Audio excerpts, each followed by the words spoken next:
ब्रह्मा, विष्णु, महेश ये अजर अमर हैं। उनकी कभी जन्म या मृत्यु नहीं होती।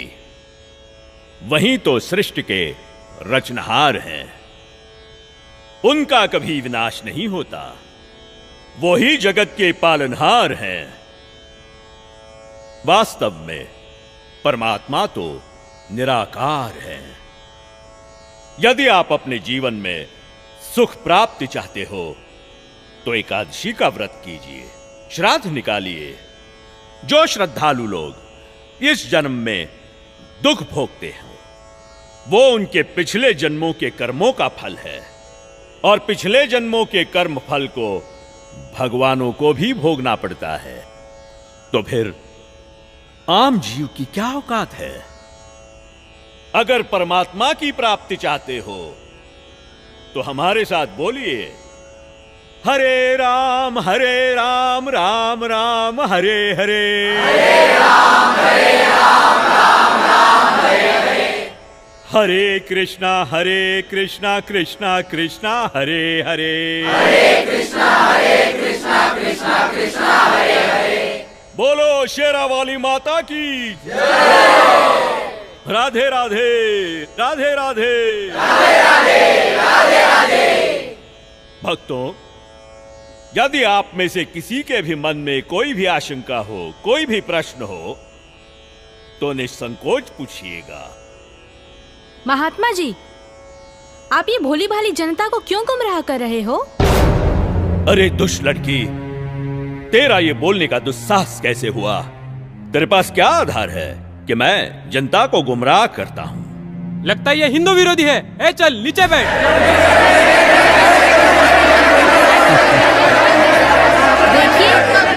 देखिए, हमारी इसी सोच की वजह से इन धर्मगुरुओं ने हमें गलत दिशा प्रदान की है।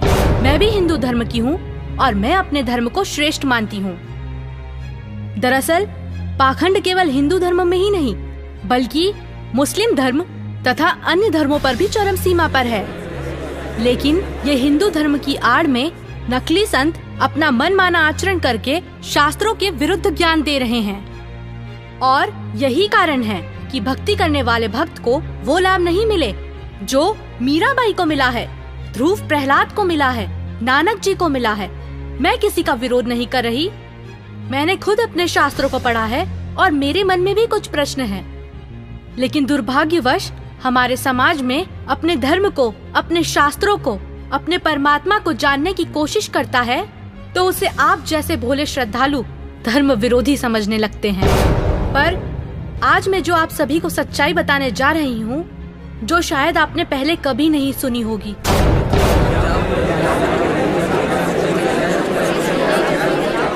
ज्यादा बात मत बना लड़के।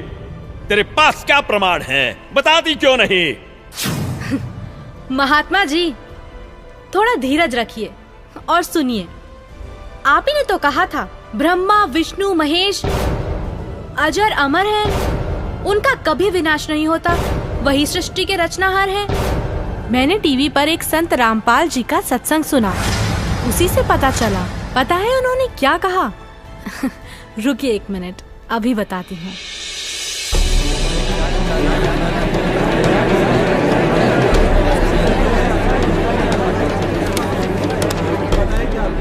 श्रीमद् देवी भागवत पुराण, जिसके तीसरा स्कंद अध्याय 5 पृष्ठ 123 पर लिखा है कि मैं विष्णु, ब्रह्मा तथा शंकर तुम्हारी कृपा से विद्यमान हैं। हमारा तो आविर्भाव, जन्म तथा तिरोभाव मृत्यु होती है। हम नित्य अविनाशी नहीं हैं। श्रीमद् भागवत महापुराण तीसरा स्कंद अध्याय 4 पृष्ठ 10 श्लोक 42 पर लिखा है, हे मात ब्रह्मा, मैं तथा शिव तुम्हारे ही प्रभाव से जन्मवान हैं, नित्य नहीं है, अर्थात हम अविनाशी नहीं हैं। ये श्रीमद् देवी भागवत देखिएगा, सचित्र मोटा टाइप हिंदी, गीता प्रेस गोरखपुर से प्रकाशित है। और परमात्मा चाहने वाले हिंदुओं के घरों पर लगभग रखी पाओगी। ये है संक्षिप्त श्रीमद् देवी भागवत सचित्र मोटा टाइप, केवल हिंदी। प्रकाशक हैं हनुमान प्रसाद पोदार, चमनलाल गोस्वामी, और गीता प्रेस गोरखपुर से प्रकाशित है। 123 पृष्ठ, तीसरा स्कंद, संक्षिप्त देवी भागवत। तुम शुद्ध स्वरूपा हो, ये सारा संसार तुम ही से उद्भासित हो रहा है। मैं ब्रह्मा और शंकर हम सभी तुम्हारी कृपा से विद्यमान हैं। हमारा आविर्भाव माने जन्म, तिरोभाव माने मृत्यु हुआ करता है। हमारा तो जन्म मृत्यु होता है, केवल तुम ही नित्य हो, जगत जननी हो, प्रकृति और सनातनी देवी हो। अब ये क्या सिद्ध हो गया इस थोड़ी सी पंक्तियों में? ब्रह्मा विष्णु महेश की जन्म मृत्यु होती है। तो बताओ महाराज जी, अब आपके पास क्या जवाब है? आप ही ने तो कहा परमात्मा निराकार है। हाँ, तो गलत क्या कहा? परमात्मा तो निराकार ही है, और यही हमारे वेद शास्त्र कहते हैं। महात्मा जी, आप बिल्कुल झूठ बोल रहे हैं। शास्त्रों में कहीं नहीं लिखा कि परमात्मा निराकार है। शास्त्रों में क्या लिखा है ये मैं आपको बताती हूँ, जो कि मुझे संत जी के प्रवचनों द्वारा पता चला। अब ऋग्वेद मंडल नंबर 9 सूक्त 82 में कति कंसेप्ट क्लियर हो जाएगा। ऋग्वेद मंडल नंबर 9 सूक्त 82 और मंत्र नंबर 1 में क्या कहा है? वह है जो सर्वोत्पादक प्रभु, यानी सबकी उत्पत्ति करने वाला, 6 दिन में सृष्टि रच के 7वां दिन तख्त पर बैठने वाला, प्रकाश रूप सद्गुणों की वृष्टि करने वाला, पापों का हरण करने वाला, वह राजे, ये संस्कृत है, इसका अर्थ है राजा के समान। राजा के, ये 269 पृष्ठ पे है राजा के, और इधर देखो 270 पृष्ठ पे, 270 पृष्ठ पे राजा के समान दर्शनीय है, देखने में राजा के समान है, तख्त पर विराजमान है, सिर पर मुकुट है उसके, और वह पृथ्वी आदि लोकांतरों के चारों ओर शब्दमान हो रहा है। वह वर्णीय पुरुष को, अच्छी आत्मा को, जो दृढ़ भक्त है उसको पवित्र करता हुआ प्राप्त होता है। कैसे? जिस प्रकार विद्युत स्नेह वाले स्थानों को आधार बनाकर प्राप्त होता है। आगे किस लिए आता है? उद्देश्य क्या होता है आने का? हे परमात्मन, उपदेश करने की इच्छा से, तत्व ज्ञान, यथार्थ ज्ञान बताने की इच्छा से आप महापुरुषों को प्राप्त होते हो, नीचे आकर के गति करके आते हो, और आप अत्यंत गतिशील पदार्थ के समान हमारे आध्यात्मिक यज्ञ को, यानी हमारे धार्मिक अनुष्ठानों को प्राप्त होते हैं। आप कबीर देव हैं, आप अल्लाहु अकबर हैं, शुद्ध स्वरूप हैं, आप पाक हैं, पवित्र हैं। हमारे पापों को दूर करके हे अमर परमात्मा सोम, आप हमको सुख दे। हो गया सिद्ध। शास्त्रों में लिखा है, यजुर्वेद अध्याय 5 मंत्र 1, 6, 8, यजुर्वेद अध्याय 1 मंत्र 15, यजुर्वेद अध्याय 7 मंत्र 39, ऋग्वेद मंडल 1 सूक्त 31 मंत्र 17, ऋग्वेद मंडल 9 सूक्त 86 मंत्र 26, 27, ऋग्वेद मंडल 9 सूक्त 82 मंत्र 1 से 3। इसमें ये लिखा है कि परमात्मा साकार है, और यही पवित्र कुरान शरीफ और पवित्र बाइबल सिद्ध करते हैं। यह है पवित्र बाइबल, संपूर्ण जीवन अध्ययन बाइबल। प्रबंधक संपादक डेविड स्टुअर्ट, अंग्रेजी प्रधान संपादक Donald C Stamps, MA MDV, संयुक्त संपादक ये सारे इनका ये यहाँ से छपाई देखो। जेनेसिस माने सृष्टि, जेनेसिस 1, ये 4 पृष्ठ पे उत्पत्ति यहाँ से आरंभ होती है। प्रथम आदि में परमेश्वर ने आकाश और पृथ्वी की सृष्टि की, ये पहला दिन था। इस प्रकार ये पहला दिन हो गया। फिर दूसरा दिन हो गया, प्रकाश पर पुरुष बना दिया परमात्मा ने। फिर ये तीसरा सांझ भोर हो गया, फिर तीसरा दिन हो गया। जो कुछ भी इसमें फलदार वृक्ष जिनके बीज एक एक जाति के अनुसार बनाए, ये इस प्रकार। अब ये तीसरा दिन हो गया। दिन और रात पर प्रभुता करें और उज्ज्वला दियारा करें। इस प्रकार सांझ हुई, फिर भोर हुआ, ये चौथा दिन हो गया। फिर यहाँ देखें प्रश्न नंबर 5 पे, वो 4 पे पढ़ा आपने, अब 5 पे क्या है, सांझ हुई भोर हुई, फिर ये 5वां दिन हो गया। छठे दिन पे आना हमने, असली बात ये है। फिर परमेश्वर ने कहा मनुष्य को हम अपने स्वरूप के अनुसार अपनी समानता में बनाएं, और वे समुद्र की मछलियों और आकाश के पक्षियों और घरेलू पशुओं और सारी पृथ्वी पर और सब रेंगने वाले जंतुओं पर जो पृथ्वी पर रेंगते हैं अधिकार रखें, यानी उनसे समझदार हों। तब परमेश्वर ने मनुष्य को अपने स्वरूप के अनुसार उत्पन्न किया। अपने ही स्वरूप के अनुसार परमेश्वर ने उसको उत्पन्न किया, और नर और नारी करके उसने मनुष्यों की सृष्टि की। तो परमात्मा किसा होया, मनुष्य जैसा, नर जैसा। अंडरस्टूड हो गया। अब पवित्र बाइबल ने स्पष्ट कर दिया कि परमात्मा मनुष्य जैसा है, उसने अपने जैसे रूप में मनुष्य को बनाया, नर नारी करके उत्पन्न किया। अब कुरान शरीफ दिखाते हैं आपको, देख कुरान शरीफ शास्त्रीय अरबी पद्धति पर नागरी लिपि में रूपांतरकार हैं नंद कुमार अवस्थी, शेरवानी संस्करण। ये कहाँ से छपी है?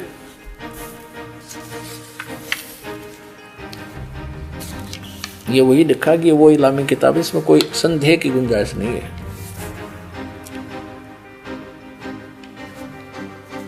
शेरवानी संस्करण, प्रकाशक है लखनऊ किताब घर, मौसम बाग, सीतापुर रोड, लखनऊ। हम यहाँ पढ़ेंगे, हिंदी पढ़ेंगे। सूरत फुरकानी 25 607 पृष्ठ पे यहाँ देखिए 59 नंबर आयत में, सूरत फुरकानी 25 में, जिसने आसमान और जमीन और जो कुछ उनके बीच में है सबको 6 दिन में पैदा किया और फिर तख्त पर जा विराजा। अब इससे सिद्ध हो गया कि दोनों पवित्र सदग्रंथों ने रल मिलकर ये सिद्ध कर दिया कि परमात्मा मनुष्य जैसे शरीर युक्त है, मनुष्य जैसा साकार है। महात्मा जी, आपने ये भी झूठ कहा है कि श्राद्ध निकालने, व्रत करने से सुख और मुक्ति मिलती है, जबकि संत जी के प्रवचनों से सुना है कि गीता अध्याय 9 के श्लोक 25 में कहा है, पितरों को पूजने वाले पितरों को प्राप्त होते हैं, भूतों को पूजने वाले, पिंड दान करने वाले भूतों को प्राप्त होते हैं, अर्थात भूत बन जाते हैं। गीता अध्याय 6 श्लोक 16 में लिखा है कि हे अर्जुन, ये योग ना तो अधिक खाने वाले का, ना बिल्कुल ना खाने वाले का, ना अधिक जागने वाले का, ना अधिक शयन करने वाले का, और ना ही एक स्थान पर बैठकर साधना करने वाले का सिद्ध होता है। गीता अध्याय 16 श्लोक 23-24 में कहा है कि शास्त्र विधि को त्याग कर जो साधक मनमाना आचरण करते हैं, उनको ना तो कोई सुख होता है, ना कोई सिद्धि प्राप्त होती है, तथा ना उनकी गति अर्थात मोक्ष होता है। अरे क्या चल क्या रहा है इस लड़की का? अरे कोई तो रोको उसे। ये लड़की सही बोल रही है।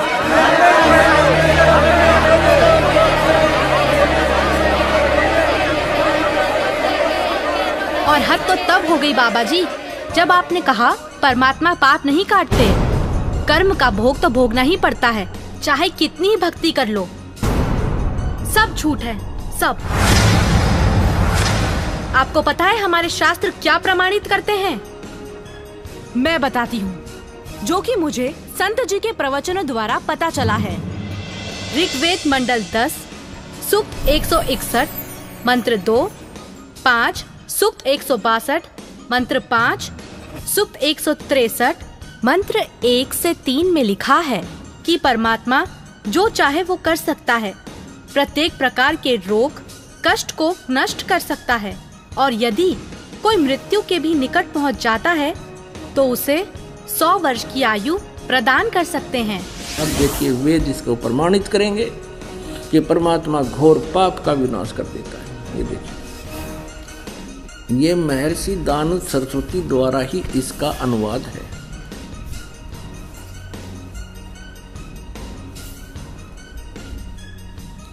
प्रकाशक हैं सर्वदेशिक आर्य प्रतिनिधि सभा 2/5 महर्षि दान भवन रामलीला मैदान नई दिल्ली से। यजुर्वेद आर्य भाषा भाष्य संपूर्ण 40 अध्याय महर्षि दानंद सरस्वती कृत यानी दानंद जी के द्वारा इनका अनुवाद है। मुद्रक है Prince offset printers 1510 Pataudi house Daryaganj नई दिल्ली से।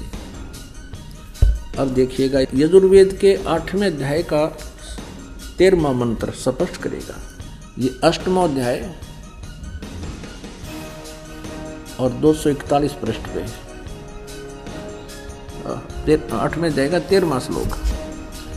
इसमें क्या लिखा है कि देव कर्तस्य एनस्य अवजनमसि, मनुष्य कर्तस्य एनस्य अवजनमसि, पितृ कर्तस्य एनस्य अवजनमसि, आत्म कर्तस्य एनस्य अवजनमसि। एनस्य एनस्य घोर एनस्य एनस्य माने अपराध के अपराध यानी घोर पाप के भी। अब आपको इसका यहाँ दिखाते हैं 242 पृष्ठ पर इन्हीं का अनुवाद किया हुआ। ये 242 पृष्ठ पे। हे सबके उपकार करने वाले मित्र आप। अब यहाँ इसने मित्र शब्द प्रयोग कर दिया, यहाँ परमेश्वर ना लिखा, क्योंकि इसको पता था वेदों को पढ़ने वाला मुझ पर पूरा विश्वास करेगा, और मैंने यहाँ लिख दिया मित्र, तो वो ये समझेगा कि मित्र के बारे में लिखा है, भगवान के बारे में नहीं, इसलिए इसको पढ़ पढ़ा कर आगे चल पड़ेगा। आप दान देने वाले के अपराध के अवजनम, एनस्य माने अपराध के, अवजनम माने विनाश करने वाले, असी माने हो, मनुष्य कर्तस्य साधारण मनुष्यों के किए हुए, एनस्य माने अपराध के, अवजनम माने विनाश करने वाले हो। पितृ कर्तस्य पिता के किए हुए, एनस्य माने अपराध, ये अपराध ही लिखना चाहिए था, विरोधासन लिखा है। अच्छी प्रकार हरने वाले हो, नाश करने वाले हो। अपने किए हुए, एनस्य माने पाप के, एनस्य कहो, एनस्य का अर्थ पाप कहो, एनस्य माने अपराध कहो, एनस्य माने अपराध या पाप एक ही अर्थ होता है। एनस्य माने पाप के दूर करने वाले, अवजनम माने नाश करने वाले, अवजनम विनाश करने वाले हो, अवजनम माने विनाश करने वाले हो। एनस्य एनस्य अधर्म के अधर्म यानी घोर पाप के भी, अवजनम माने नाश करने वाले हो। अब जानता हुआ मैं जो कुछ भी अधर्म आचरण किया करता हूँ या करूँ, अनजान में जो कुछ भी किया करता हूँ वह करूँ, उस सब एनस्य माने अपराध के, पाप के, दुष्ट आचरण के नहीं, पाप के आप अवजनम माने नाश करने वाले हो। और महात्मा जी, आपको तो ये भी नहीं पता पूर्ण परमात्मा कौन है। अच्छा लड़की, तो तुम ही बताओ कौन है पूर्ण परमात्मा? पूर्ण परमात्मा, पूर्ण परमात्मा वो है जिसने सृष्टि की रचना की है। उस परमेश्वर का नाम है कबीर। मैं आपको प्रमाणित करती हूँ, जो कि मुझे संत जी के प्रवचनों द्वारा पता चला है। प्रमाण 1, पवित्र यजुर्वेद अध्याय 29 मंत्र 25। जिस समय भक्त समाज को शास्त्र विधि त्याग कर मनमाना आचरण कराया जा रहा होता है, उस समय कबीर देव तत्व ज्ञान को प्रकट करता है। प्रमाण 2, पवित्र सामवेद संख्या 359 अध्याय नंबर 4 के खंड नंबर 25 का श्लोक नंबर 8, जो कबीर देव तत्व ज्ञान लेकर संसार में आता है, वह सर्वशक्तिमान है तथा काल के कर्म रूपी किले को तोड़ने वाला है, सर्व सुखदाता है तथा सर्व के पूजा करने योग्य है। ऋग्वेद मंडल 9 सूक्त 86 मंत्र 17। ऋग्वेद मंडल 9 सूक्त 86 मंत्र 18। ऋग्वेद मंडल 9 सूक्त 86 मंत्र 19। ऋग्वेद मंडल 9 सूक्त 86 मंत्र 20। अथर्ववेद कांड नंबर 4 अनुवाक नंबर 1 मंत्र नंबर 7।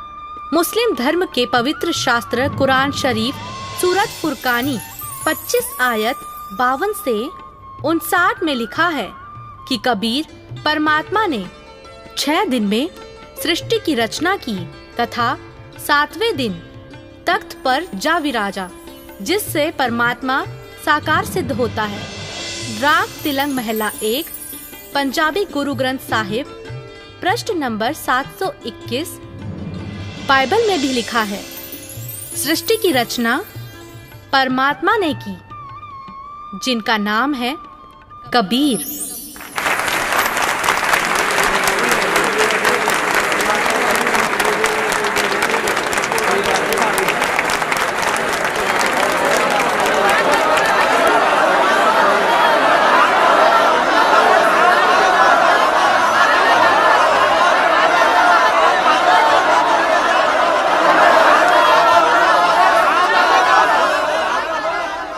बहन, माफ करना, मुझसे गलती हो गई।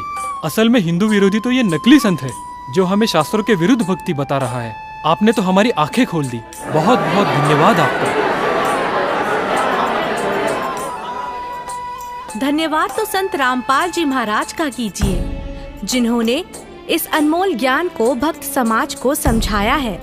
उन्हीं के ही तो टीवी चैनल पर सत्संगों को सुनकर मैंने इस अनमोल ज्ञान को प्राप्त किया है। हर रोज टीवी पर सैकड़ों बाबा आते हैं, लेकिन सही भक्ति तो संत रामपाल जी महाराज ही बताते हैं। तो बोलो संत रामपाल जी महाराज की जय। संत रामपाल जी महाराज की जय। संत रामपाल जी महाराज की जय। आओ सब मिलकर जागरूकता लाए, पाखंड और अंधविश्वास को जड़ से मिटाए। अंधश्रद्धा भक्ति मानव जीवन के लिए बेहद खतरनाक है। शिक्षित समाज से निवेदन है कि नकली और शास्त्र विरुद्ध साधना बताने वाले धर्म गुरुओं से बचे तथा नकली धर्म गुरु का विरोध करे। सभी धर्मों में पाखंडवाद चरम सीमा पर है। समाज को चाहिए कि गलत साधना बताने वाले धर्म गुरुओं का डटकर विरोध करे। पुस्तक अंधश्रद्धा भक्ति खतराए जान को पढ़े। हमारे इस वेबसाइट पर जाकर इस पुस्तक को निःशुल्क पाए, या फिर आपका पूरा नाम, पता और फोन नंबर इन नंबरों पर SMS करें। अवश्य देखिए जगतगुरु तत्वदर्शी संत रामपाल जी महाराज के मंगलमय प्रवचन हर रोज इन चैनलों पर। सोशल मीडिया पर हमसे जुड़ने के लिए लाइक, सब्सक्राइब और फॉलो जरूर करें।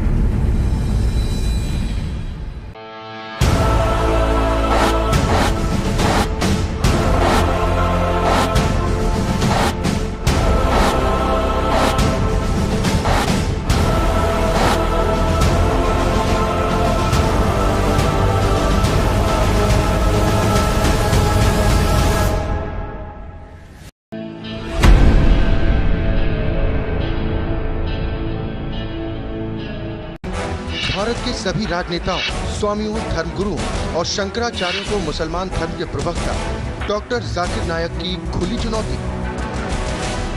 ये चैलेंज है, कोई भी शख्स हिंदुस्तान में हो, मिनिस्टर हों दो, कोई भी स्वामी हों दो, कोई भी शंकराचार्य हों दो, इंशाल्लाह मैं तालिब इल्म हूँ इस्लाम और दीगर मज़हब का। मैं तस्लीम करता हूँ कि डिबेट होना चाहिए। मैं उनसे डिस्कशन करता हूँ, अगर मुझे गलत साबित करो मैं बदलने को तैयार हूँ। ये मुसलमान की जबान है, हम जब जबान देते हैं उसका पालन करते हैं। संत रामपाल जी महाराज ने स्वीकार की मुस्लिम धर्म प्रवक्ता डॉक्टर जाकिर नायक की चुनौती। मुस्लिम धर्म प्रवक्ता डॉक्टर जाकिर नायक हैं दादा आमंत्रित, जब चाहे कर सकते हैं संत रामपाल जी महाराज के साथ ज्ञान चर्चा। डॉक्टर जाकिर नायक के इस चैलेंज को स्वीकार करता हूँ, लेकिन अपने उस वायदे को याद रखना जिसमें कहा है कि जो मुझे झूठा सिद्ध कर देगा, गलत सिद्ध कर देगा, मैं अपने आप को बदल लूँगा। चैलेंज, आपको 10 पॉइंटों पर झूठा कर दूंगा सिद्ध, और कभी भी आकर के वो अध्यात्मिक ज्ञान चर्चा कर।